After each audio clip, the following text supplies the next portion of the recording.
This is a supplemental video to help you prepare for your Arabic 132 course.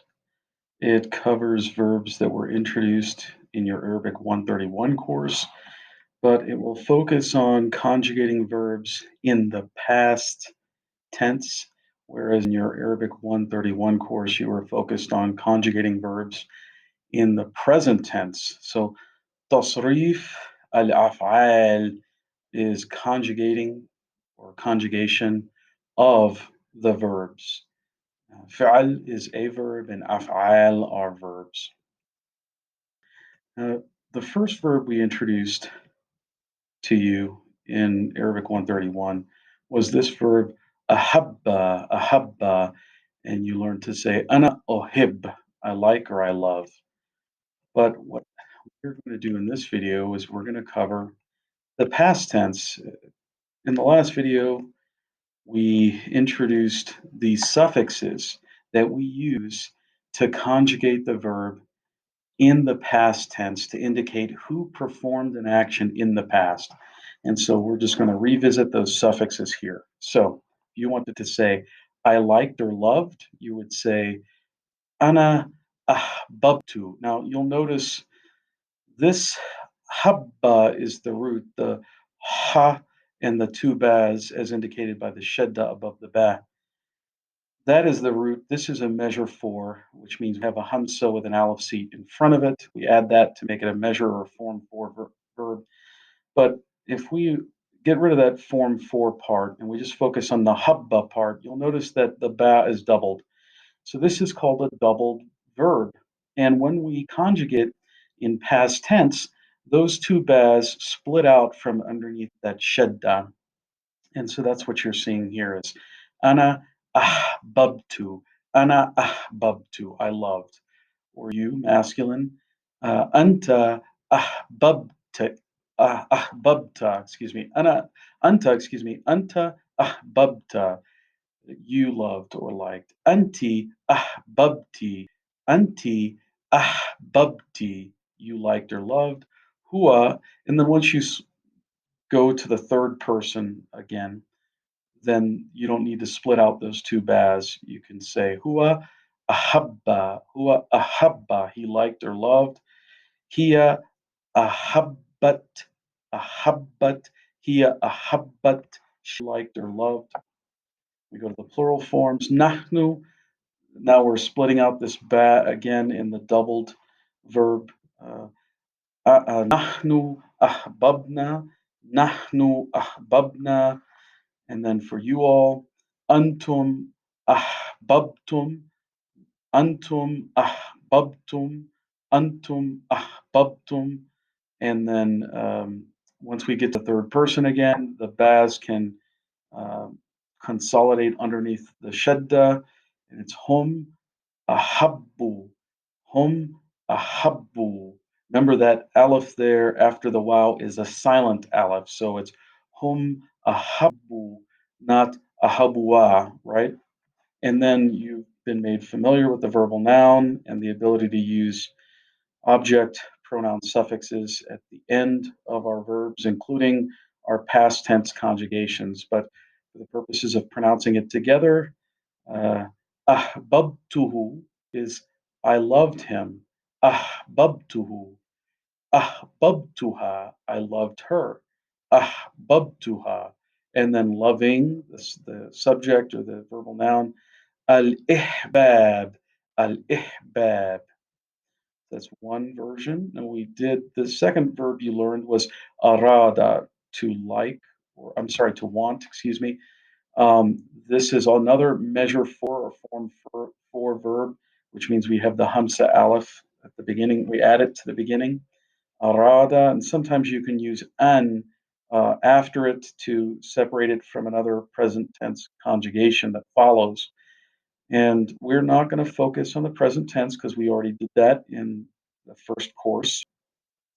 But here is the past tense conjugation for I wanted, ana aradtu. Now, notice this is a hollow verb, meaning we have what appears to be a long vowel in the middle of the root, the three-letter root. And when we conjugate that in past tense, as indicated in the previous video, in the first person and second person singular and plural conjugations, we will lose that aleph or whatever the long vowel is there. So notice here we say instead of ana aradtu, we say ana arad with a instead of an right? So we lose that aleph. Ana aradtu, I wanted, for you masculine. Anta aradta, right? For you, feminine, anti aradti, for he wanted, hua arada, for she wanted, hia aradat, hia aradat, hia aradat, for we. Remember, in the first person and second person, we're losing this aleph, so nahnu aradna, nahnu aradna, for you all, since we're the second person, we're going to lose that aleph. Antum aradtum, antum aradtum. And then once we're in third person again, we can bring the aleph back. Hum, this is they wanted. Hum aradu. Remember, we have a silent aleph at the end. Don't pronounce that aleph at the end. Hum aradu. Hum aradu. They wanted, right? And then if you wanted to say, I wanted you, mask to a guy. Aradtuka, aradtuka, aradtuka. If you wanted to say, I wanted you to a woman, aradtuki, aradtuki, aradtuki. And then the subject or the concept, the idea, the noun of wanting is al-irada, al-irada.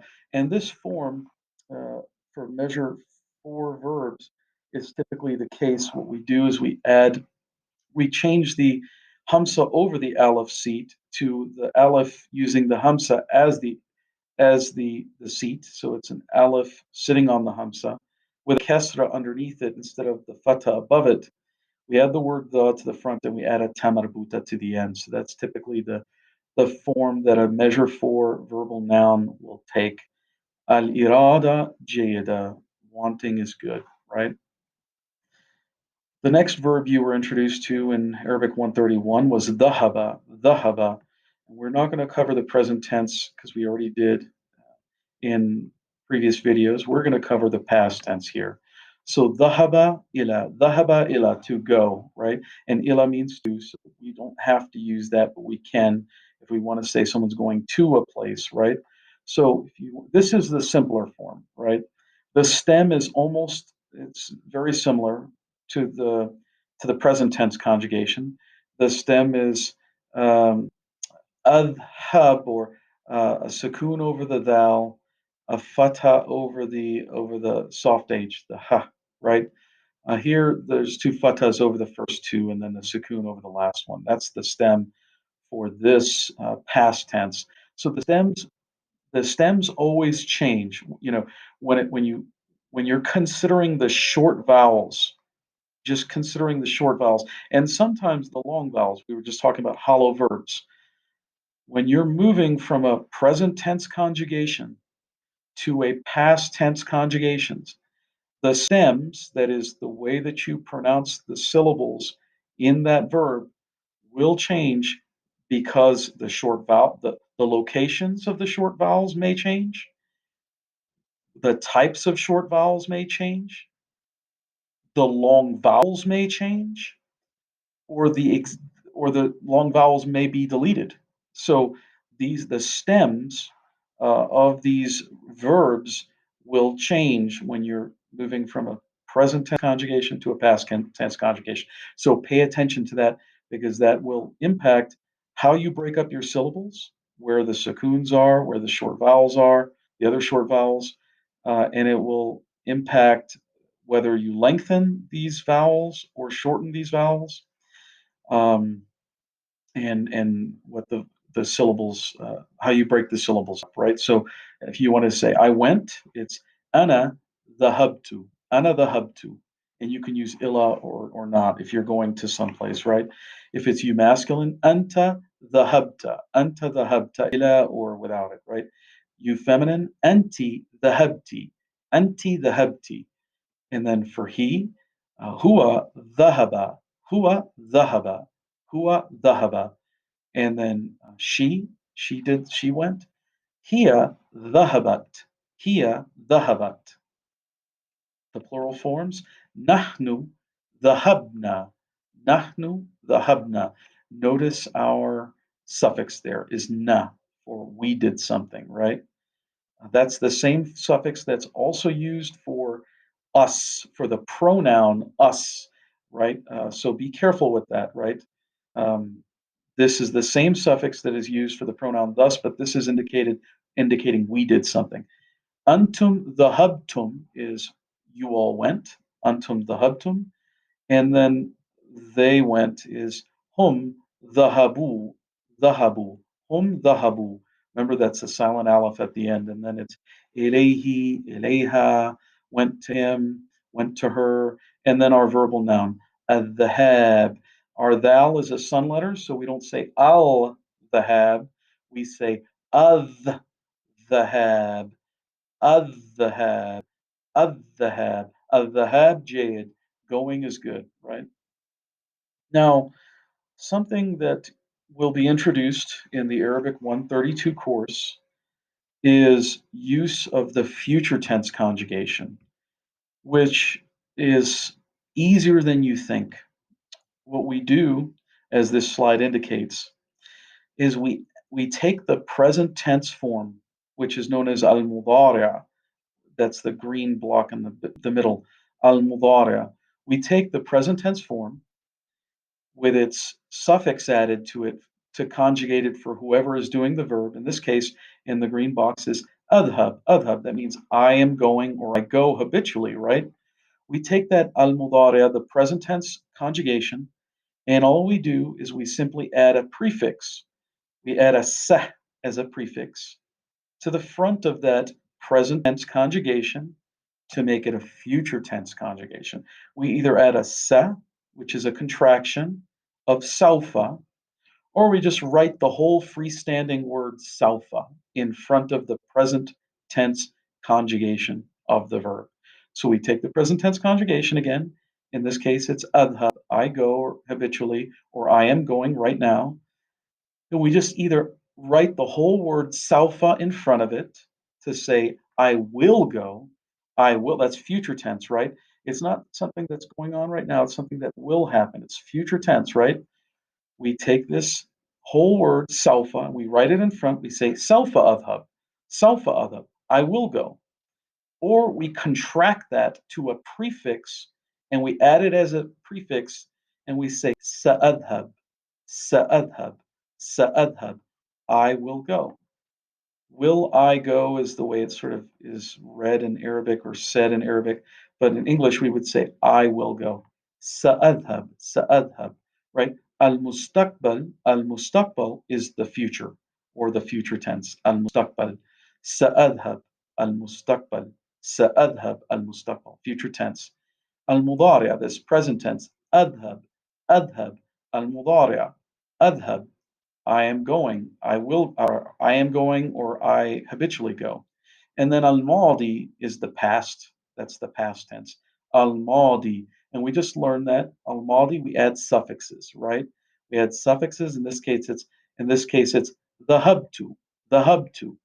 I went, the hub to, I went. So here's an example of that built out. The Sa'adhab, I will go. Satadhab, you masculine will go. Satadhabin, you feminine will go. Sayyadhab, he will go.